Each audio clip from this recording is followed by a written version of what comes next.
नमस्कार, मैं शुभान। दिन भर की खबरों में सबसे पहले डालते हैं नजर आज के मुख्य समाचारों पर। 25 अक्टूबर से बेमियादी समय के लिए पेट्रोल पंप बंद करने की चेतावनी। पेट्रोलियम डीलर एसोसिएशन की बैठक में हुआ निर्णय। ढोल बजाकर सरकार को जगाने का प्रयास। 11 सूत्रीय मांगों को लेकर आंदोलनरत रोडवेज कर्मचारियों का डिपो में ढोल बजाओ सरकार जगाओ कार्यक्रम। देश को पूरी तरह से बर्बाद कर देगा निजीकरण। रिलायंस को ठेके पर दिए गए CWC के गोदामों के समक्ष महापंचायत डाला पड़ाव। निलंबित पुलिसकर्मियों को बहाल करने की मांग। अब खबरें विस्तार से। पेट्रोल पंप संचालकों ने 25 अक्टूबर से जिले के सभी पेट्रोल पंप बेमियादी समय के लिए बंद करने की घोषणा की है। ये निर्णय बुधवार को जिला मुख्यालय पर हनुमानगढ़ पेट्रोलियम डीलर एसोसिएशन के बैनर तले आयोजित पेट्रोलियम डीलर्स की बैठक में लिया गया। बैठक के बाद इस संबंध में मुख्य सचिव के नाम कलेक्टर को ज्ञापन भी सौंपा गया। पेट्रोल पंप बंद करने का निर्णय बीकानेर संभाग के चारों जिलों के पेट्रोल पंप पर सर्वाधिक वेट होने व अवैध बायोडीजल के नाम पर हो रहे अवैध व्यापार को राज्य सरकार की ओर से नहीं रोकने के विरोध स्वरूप लिया गया है। एसोसिएशन पदाधिकारियों ने बताया कि हनुमानगढ़ जिले में करीब 125 पेट्रोल पंप हैं। सभी 125 पेट्रोल पंप 25 अक्टूबर से बेमियादी समय के लिए बंद कर इनके संचालक हड़ताल पर चले जाएंगे। हड़ताल के समय सिर्फ इमरजेंसी वाहन जिनमें एम्बुलेंस, फायर ब्रिगेड वगैरह को तेल उपलब्ध करवाया जाएगा। उन्होंने आम नागरिकों से कहा कि वे किसी भी परेशानी से बचने के लिए 25 अक्टूबर से पहले ही डीजल पेट्रोल की व्यवस्था कर लें। इस बार यह हड़ताल बेमियादी समय के लिए की जा रही है। यह हड़ताल लंबी चल सकती है। एसोसिएशन जिला अध्यक्ष पतराम भांबू ने कहा कि पेट्रोलियम डीलरों ने पूरे राजस्थान में 10 अप्रैल को एक दिन की सांकेतिक हड़ताल कर राज्य सरकार का ध्यान उनकी मांगों की तरफ आकर्षित करवाया था। वेट अधिक होने के कारण देश में आज सबसे महंगा पेट्रोल डीजल श्रीगंगानगर और हनुमानगढ़ जिलों में बिक रहा है। इसके अलावा अवैध बायोडीजल के नाम पर अवैध व्यापार भी हो रहा है। गुजरात से 55 से 60 रुपए में खरीदे गए तेल में मिलावट कर डीजल के नाम पर क्षेत्र के किसानों और ट्रांसपोर्टरों को 90 और 92 रुपए प्रति लीटर के हिसाब से बेचा जा रहा है। इससे आम जनता के साथ तो ठगी हो ही रही है। वर्तमान परिस्थितियों में हनुमानगढ़ जिले के पेट्रोल पंपों पर बिक्री इतनी कम हो गई है कि पेट्रोल पंप संचालक अपने दैनिक खर्च निकालने में सक्षम नहीं है। बार बार राज्य सरकारों को अवगत करवाया गया। प्रशासन में पुलिस अधिकारियों के समक्ष भी समस्या रखी। उसके बावजूद इसकी रोकथाम के लिए न सरकार रुचि ले रही है और न ही प्रशासन। इसके विरोध में पेट्रोलियम डीलर्स ने अंतिम निर्णय लेते हुए 25 अक्टूबर से बेमियादी समय के लिए पेट्रोल पंप बंद कर हड़ताल पर जाने का फैसला किया है। हनुमानगढ़ पेट्रोलियम डीलर एसोसिएशन की मीटिंग हुई है, जिसके अंदर हनुमानगढ़ जिले के समस्त डीलरों ने यह निर्णय लिया है कि 25/10/2021 से हनुमानगढ़ जिले के पंप अनिश्चितकालीन हड़ताल पे जा रहे हैं और पंप बंद करने जा रहे हैं। हमने राज्य सरकार को 10/4/2021 को एक दिन की सांकेतिक हड़ताल पूरे राजस्थान लेवल पर करके और अवगत कराया था कि राजस्थान के अंदर वेट अन्य सभी देश के राज्यों से अधिक है और आज सबसे महंगा डीजल और पेट्रोल हनुमानगढ़ और गंगानगर जिले में दिख रहा है। इसके साथ साथ में वर्तमान में पैराफिन मिलाकर और थिनर और बेस ऑयल को डीजल के नाम पे अवैध रूप से बेचा जा रहा है, जो 55-60 रुपए प्रति लीटर के भाव से गुजरात से खरीदा जाकर और यहाँ मिलावटी डीजल के नाम पे काश्तकारों को, ट्रांसपोर्टरों को 90 और 92 रुपए लीटर के हिसाब से बेचा जा रहा है, जिससे आम जनता के साथ में तो अपने ठगी हो ही रही है। परंतु अब वर्तमान परिस्थितियों के अंदर हनुमानगढ़ जिले के किसी भी पेट्रोल पंप के ऊपर बिक्री इतनी डाउन हो गई है कि हम पेट्रोल पंप मालिक हमारे दैनिक खर्चे हैं वो निकालने में सक्षम नहीं है। हमने बार बार राज्य सरकार से हमने निवेदन किया जा चुका है। प्रशासनिक और पुलिस अधिकारियों से हम बार बार निवेदन कर चुके हैं। उसके बावजूद इसकी रोकथाम के लिए न सरकार कोई रुचि ले रही है, न प्रशासन और पुलिस रुचि ले रही है। इसलिए अब हमने अंतिम निर्णय ये लिया है कि 25/10/2021 से हनुमानगढ़ जिले के समस्त पंप अनिश्चितकालीन के लिए बंद कर दिए जाए। हनुमानगढ़ जिले के अंदर लगभग 125 पंप हैं जो कि 25 तारीख से अनिश्चितकालीन हड़ताल पे जा रहे हैं। उस हड़ताल के समय सिर्फ इमरजेंसी वाहन जिसके अंदर एम्बुलेंस या फिर फायर ब्रिगेड, इनको हर एक पंप तेल देगा और आम पब्लिक से हम निवेदन करेंगे कि अपना जो 3 से 4 दिन का जो डीजल पेट्रोल है वो पहले 25 तारीख से पूर्व में अपना लेके रख ले में। और इस बार ये हड़ताल अनिश्चितकालीन है तो हम कुछ नहीं कह सकते कि कब तक इसको जारी रहेगी। जोधपुर में निलंबित किए गए पुलिस कर्मियों को बहाल करने की मांग को लेकर राजस्थान सेवानिवृत्त पुलिस कल्याण संस्थान सदस्यों ने पुलिस महानिदेशक के नाम बुधवार को एसपी प्रीति जैन को ज्ञापन सौंपा। संस्थान अध्यक्ष सेवानिवृत्त आरपीएस वीरेंद्र जाखड़ के नेतृत्व में सौंपे गए ज्ञापन में बताया गया कि जोधपुर के लवली कंडारा एनकाउंटर मामले में पुलिस निरीक्षक लीलाराम व उनकी टीम को निलंबित कर दिया गया है, जबकि पुलिस कमिश्नर जोधपुर की ओर से भी एनकाउंटर को सही बताया गया है। पहले गोली अपराधी की ओर से चलाए जाने पर पुलिस ने आत्मरक्षा में गोली चलाई थी। पुलिस कर्मियों का निलंबन अपराधी के परिजनों और राजनीतिक दबाव में आकर निलंबन पर अड़े रहने के कारण किया जाना बताया है। ज्ञापन में राजस्थान सेवानिवृत्त पुलिस कल्याण संस्थान हनुमानगढ़ ने निलंबित पुलिस कर्मियों को तुरंत बहाल करने की मांग की, ताकि पुलिस बल का मनोबल ऊंचा बना रहे और अपराधियों के हौसले बुलंद नहीं हो। ज्ञापन में कहा कि पुलिस कर्मियों का निलंबन आदेश तुरंत निरस्त कर उनके बहादुरी और शौर्यपूर्ण कार्य की प्रशंसा की जाए। इस मौके पर संस्थान के कई सदस्य मौजूद रहे। सेवानिवृत्त पुलिस कल्याण संस्था बनाई है, जिसमें सारे कार्यकारिणी मेंबर और सदस्य हैं। आज हमने ज्ञापन दिया है जोधपुर में जो लवली कंडा कांड में लीलाराम पुलिस निरीक्षक को जो निलंबित किया गया है, उसके विरोध में कि राजनीतिक दबाव में और प्रेशर में आकर के उनको गलती नहीं होते हुए भी निलंबित किया गया है, तो उनको तुरंत बहाल किया जाए। ऐसा ही लीलाराम जी को पुलिस निरीक्षक को आत्मरक्षा में उन्होंने गोली चलाई है। पहले उस मुलजिम ने, मृतक ने चलाई थी गोली, वाल्मीकि ने। उन्होंने आत्मरक्षा के लिए, अगर नहीं चलाते पुलिस वालों को मार देता।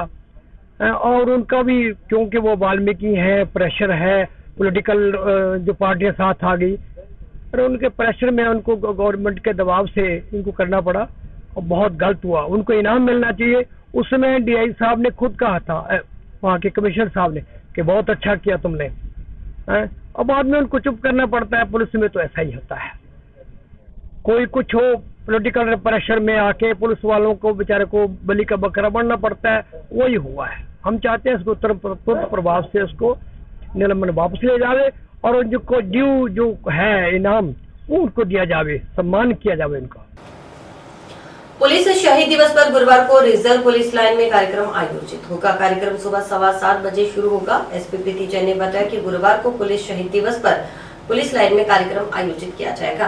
कार्यक्रम के दौरान शहीद पुलिस जवानों को श्रद्धांजलि अर्पित की जाएगी। शहीदों के सम्मान में परेड का भी आयोजन होगा। इसके अलावा वृक्षारोपण व रक्तदान भी किया जाएगा।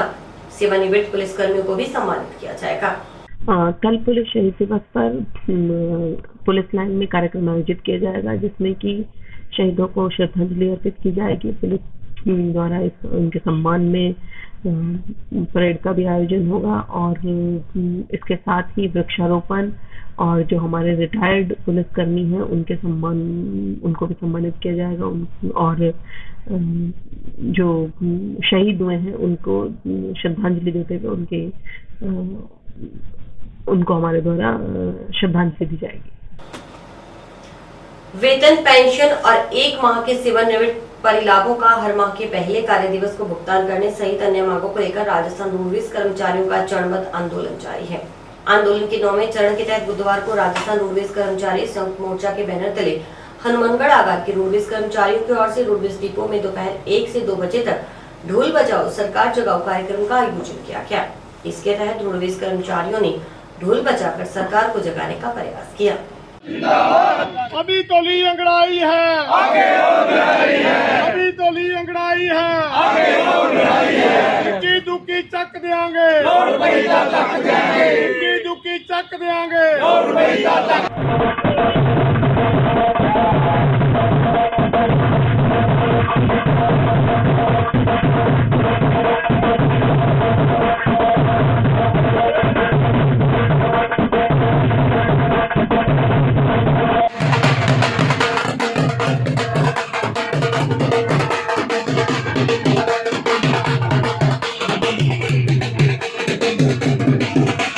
विरोध प्रदर्शन में AITUC, C2, INTUC, BJMS retired association कल्याण समिति के सदस्य शामिल हुए।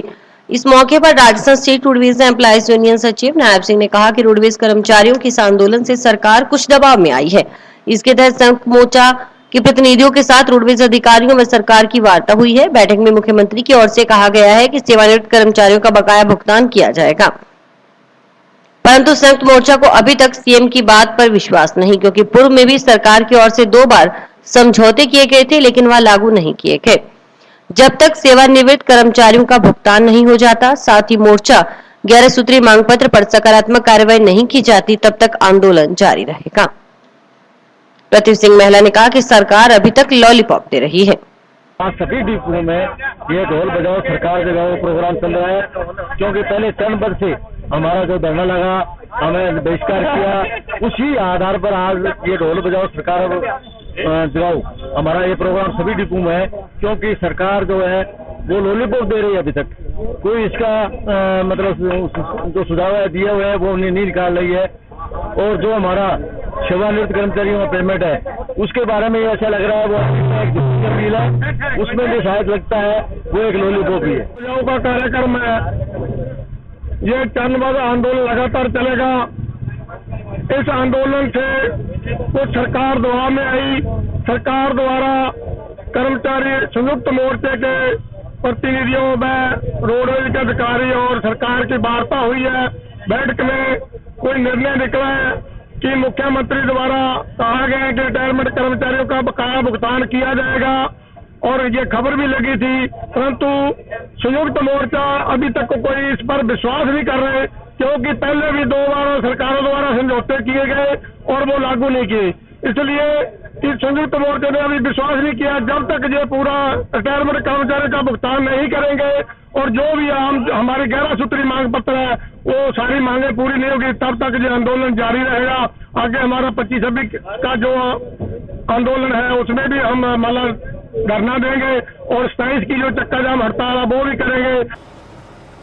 सेंट्रल वेयर हाउस के गोदाम रिलायंस कंपनी को ठेके पर देने के विरोध में संयुक्त किसान मोर्चा हनुमानगढ़ के बैनर तले किसानों व मजदूरों ने पूर्व घोषणा अनुसार बुधवार को जंक्शन के रिको इंडस्ट्रियल एरिया सेकंड फेज से सेंट्रल वेयर हाउसिंग कॉर्पोरेशन के गोदामों के समक्ष महापंचायत के साथ ही बेमियादी पड़ाव डाल दिया। महापंचायत व पड़ाव स्थल पर पुरुषों के साथ काफी संख्या में महिलाएं भी मौजूद रही। किसान प्रतिनिधियों ने गोदाम को ठेका निरस्त करने की मांग पूरी नहीं होने तक पड़ाव जारी रखने की चेतावनी दी है। रामेश्वर वर्मा ने कहा कि सेंट्रल वेयर हाउस कॉर्पोरेशन के 2 गोदाम 7 व 9 नंबर रिलायंस कंपनी को ठेके पर दे दिए गए। यहाँ सब्जी सहित अन्य खाद्य सामग्री रखी जाएगी। गोदामों को एसी रूम में कन्वर्ट किया जा रहा है ताकि खाद्य सामग्री खराब न हो। ये सामान बाजार में भेजा जाएगा। उन्होंने कहा कि गोदाम ठेके पर देना असल में सार्वजनिक क्षेत्र को निजीकरण के जरिए कॉर्पोरेट घरानों को बेचने की एक कड़ी है। अभी सिर्फ 2 गोदाम ही ठेके पर दिए गए हैं। इसके अलावा जितने भी गोदाम हैं उन सभी का सर्वे हो चुका है। एक एक कर सभी गोदाम निजी कंपनियों को ठेके पर दिए जाएंगे। इसका नुकसान ये होगा कि हमारा बाजार पूरी तरह से तबाह हो जाएगा। बड़ी बड़ी कंपनियां, कॉर्पोरेट घराने अपने उत्पादों को बाजार में बेचेंगे और सस्ते दामों पर देंगे। दूसरा नुकसान रोजगार का होगा, क्योंकि जैसे ही निजी कंपनियां आएंगी मजदूर से 2 गुना काम लेगी और पैसे आते देंगे। इसी के विरोध में मोर्चा सदस्यों ने वेयरहाउस के गोदामों के आगे महापंचायत की और धरना प्रदर्शन किया। उन्होंने चेताया कि संयुक्त किसान मोर्चा हनुमानगढ़ के बैनर तले गोदाम के आगे समक्ष बेमियादी पड़ाव जारी रहेगा। आज से ये रिलायंस की शुरू हुई है। जब तक ये एक संयुक्त मोर्चा दिल्ली से कोई आह्वान नहीं करता तब तक हम यहाँ परमानेंट डेरा डालकर बैठेंगे। अगर प्रशासन ने हरकत की, इनके सामान की कोई गाड़ी आई अंदर गई तो फिर वो ठीक नहीं होगा। हम किसी भी सूरत में यहाँ से एक भी रिलायंस की चीज को अंदर नहीं जाने देंगे। सेकंड के गेट के आगे बैठे हैं। यहाँ 2 जो हैं गोडाउन 7 नंबर और 9 नंबर रिलायंस कंपनी को दिए हैं, जो यहाँ सब्जी और सारा जो सामान इंसान के काम आता है वो यहाँ रखेंगे। यहाँ उसको जो है एसी रूम में कन्वर्ट किया जा रहा है ताकि सब्जियां और खाद्य पदार्थ उसमें खराब नहीं हो, और वो मार्केट में डालेंगे। असल में सार्वजनिक क्षेत्र को निजीकरण के जरिए जो कॉर्पोरेट घरानों को बेच रहे हैं उसी की एक कड़ी है। ये रिलायंस के 2 गोडाउन में, इसके बाद हमारे सारे गोडाउनों का सर्वे हो चुका है, चाहे वो RSWC के हों, चाहे CWC के हों, चाहे वो इसके बीज निगम के हों, और वो सारे के सारे इन कंपनियों को दे रहे हैं। इससे नुकसान ये होगा कि हमारा बाजार पूरी तरह से तबाह हो जाएगा। ये बड़ी बड़ी कंपनियां, कॉर्पोरेट घराने अपने माल को बेचेंगे और यहाँ सस्ती कीमत पे देंगे। इसका मतलब होगा कि बाजार की रेहड़ियाँ बाजार की छोटी छोटी दुकानें, हमारा व्यापार बिल्कुल समाप्त हो जाएगा। ये काले कानूनों का पहला रुझान आना शुरू हुआ है। ये सरकार एक्सपेरिमेंट कर रही है। हम मानगढ़ के आज जो गोदाम है वो अंबानी को ठेके पे दिए हैं। इसके बाद जो काले कानूनों के अंतर्गत किसान की जमीन है वो भी कारपोरेट घराने को दी जाएगी। इसी विरोध के चलते देश भर के किसान दिल्ली की सड़कों पे हैं। 11 महीनों से आंदोलन चल रहा है। हमने लगभग 800 किसान जो हमारे साथी हैं उनको हमने खोया है। हम कहना चाहते हैं सरकार से कि जो काले कानून है वो रद्द करे, वो बिल वापस ले, ताकि इनका निजीकरण ना हो सके, जमीन का निजीकरण ना हो सके, जो ये गोदाम है इनका निजीकरण ना हो सके। और अभी वक्त है एक ब्रेक का।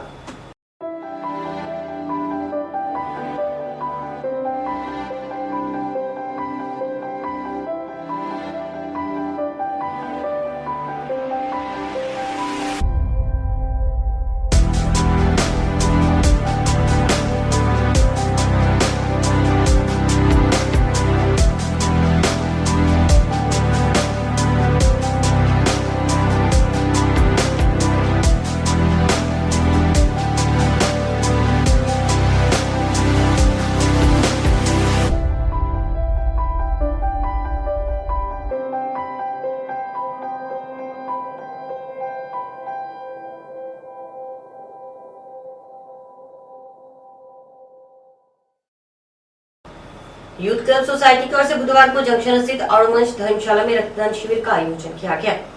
राजकीय जिला चिकित्सालय में रक्त की कमी को देखते हुए क्लब सदस्यों की ओर से आयोजित शिविर में युवाओं ने बढ़ चढ़कर हिस्सा लेते हुए रक्तदान किया। इस पुण्य कार्य के लिए सुबह से ही युवाओं में उत्साह रहा। रक्तदान में युवाओं और महिलाओं ने भी भागीदारी निभाई।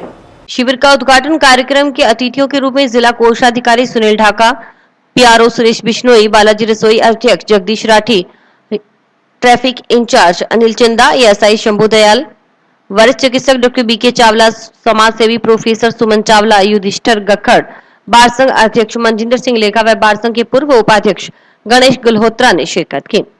कार्यक्रम को संबोधित करते हुए वक्ताओं ने कहा कि रक्तदान जहां महादान है, वहीं संवेदना के इस भाव से गंभीर मरीजों को नया जीवन मिलता है। इसलिए रक्तदान करते हुए सभी को प्रेरित किया जाना चाहिए। उन्होंने कहा कि रक्तदाता नियमित रक्तदान कर थैलेसेमिया व दुर्घटनाग्रस्त रोगियों की सहायता कर सकता है।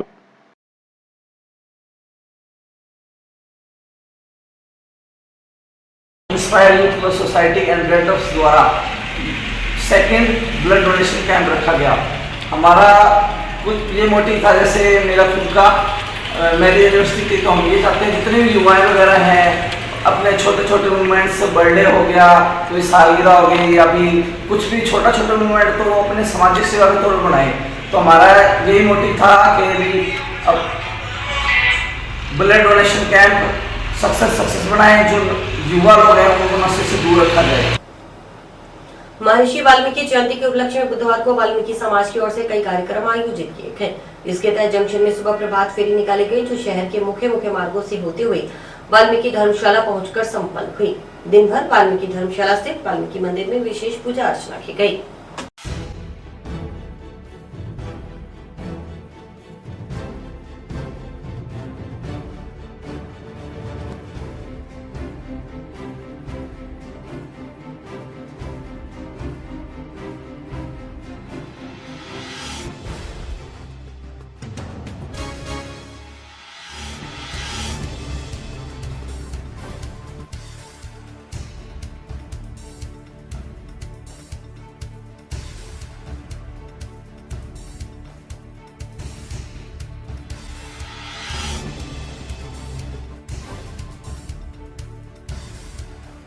जय वाल्मीकि, हर हर वाल्मीकि। आज भगवान वाल्मीकि का प्रकट दिवस 20/10/2021 को वाल्मीकि मंदिर धर्मशाला कमेटी की ओर से आयोजन किया गया है। सुबह 5 बजे प्रभात फेरी अम्बेडकर चौक से होते हुए वाल्मीकि बस्ती के अंदर जगह जगह वाल्मीकि पालकी का बहुत ही स्वागत किया गया। फूल वालों से जगह जगह नाश्ता का आयोजन किया गया। वाल्मीकि चौक होते हुए रविदास मंदिर पहुंचे। रविदास मंदिर द्वारा भी बहुत स्वागत किया गया। अम्बेडकर संघ जो कि हमारे साथ है, उन्होंने बहुत स्वागत किया। आज लंगर और भंडारे का प्रोग्राम है, सत्संग का आयोजन चल रहा है। कामना यही कि सबको सुख समृद्धि दे। अपने जैसे बने सभी को ये कहा भी वाल्मीकि के विचारों पे चलें, पढ़े लिखे शिक्षित रहें। वाल्मीकि भगवान के क्या कहता है जी, ये भगवान थे जिन्होंने राम की भी गाथा लिख दी थी। तो वाल्मीकि ने लिखी तस्वीर थी, लिख डाली राजा राम की तकदीर थी, उसको ही भगवान माना। वाल्मीकि अगर ग्रंथ में लिखते राम नाम कौन जानता, राम तो एक राजा तो उसे भगवान कौन मानता, वाल्मीकि ये चीज थी। व्यापार मंडल शिक्षा समिति के तत्वावधान में बुधवार को टाउन स्थित वीएम स्कूल में 26वीं जिला स्तरीय हैंडबॉल प्रतियोगिता का शुभारंभ राष्ट्रगान के साथ किया गया। इस मौके पर व्यापार मंडल शिक्षा समिति सदस्य मौजूद रहे।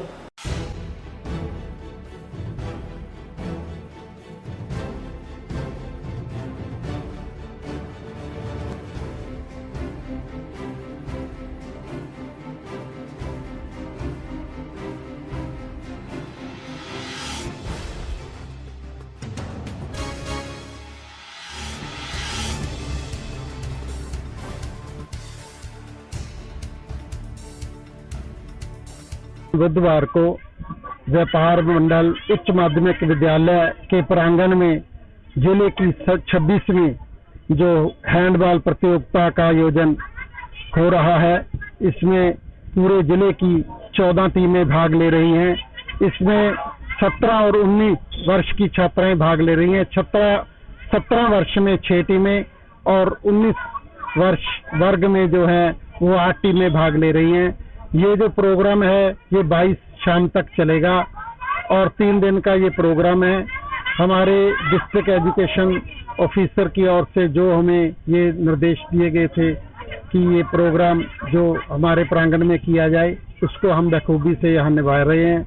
और मैं यहाँ पर पधारे सभी हमारे प्रतिष्ठित शहर के नागरिक, व्यापारीगण, प्रिंसिपल सबान, teaching staff, 4th class staff, हमारा क्लरिकल स्टाफ, कोच साहबान जो बाहर से आए हैं, हमारे जो बच्चे खेलने, हमारी बेटियां आई हुई हैं और उनके गार्जियन, सभी को मैं बहुत बहुत बधाई। विद्यालय व्यापार मंडल बालिका उच्च माध्यमिक विद्यालय में आज 26वीं जिला स्तरीय हैंडबॉल छात्रा 17 और 19 वर्षीय का आयोजन है।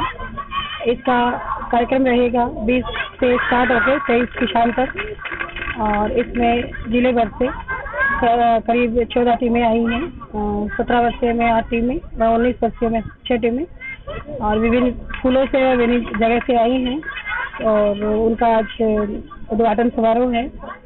उसमें मैं टीमों का स्वागत करती हूँ। हैंडबॉल की टीम है ये छात्राओं की। इसमें उद्घाटन समारोह में हमारे व्यापार मंडल शिक्षा समिति के सभी पदाधिकारीगण उपस्थित रहे। मंडी के, धान मंडी के, व्यापार संघ के व फूड ग्रेन मर्चेंट एसोसिएशन के भी कई पदाधिकारीगण यहाँ उपस्थित रहे और टीम कोच और निर्णायक मंडल और गेम खेल के संयोजक अजय स्वामी जी व श्याम जी पांडे उपस्थित हैं इसमें और मैं उन सबका आभार प्रकट करती हूँ। जंक्शन की दुर्गा मंदिर धर्मशाला में रॉकेट बॉल एसोसिएशन राजस्थान के निर्देशानुसार रॉकेट बॉल एसोसिएशन हनुमानगढ़ द्वारा 8वीं junior national rocket ball championship का आगाज मंगलवार को समारोहपूर्वक हुआ। उद्घाटन कार्यक्रम के मुख्य अतिथि सभापति गणेश बंसल, जिला परिषद उप प्रमुख मुकेश सहारण, विशिष्ट अतिथि उप सभापति Anil Khichar, PRO Suresh Bishnoi, Central Bank के शाखा प्रबंधक सुनील फगोड़िया, एनएसयूआई के पूर्व प्रदेशाध्यक्ष अभिमन्यु पुनिया सहित अन्य सदस्य मौजूद रहे।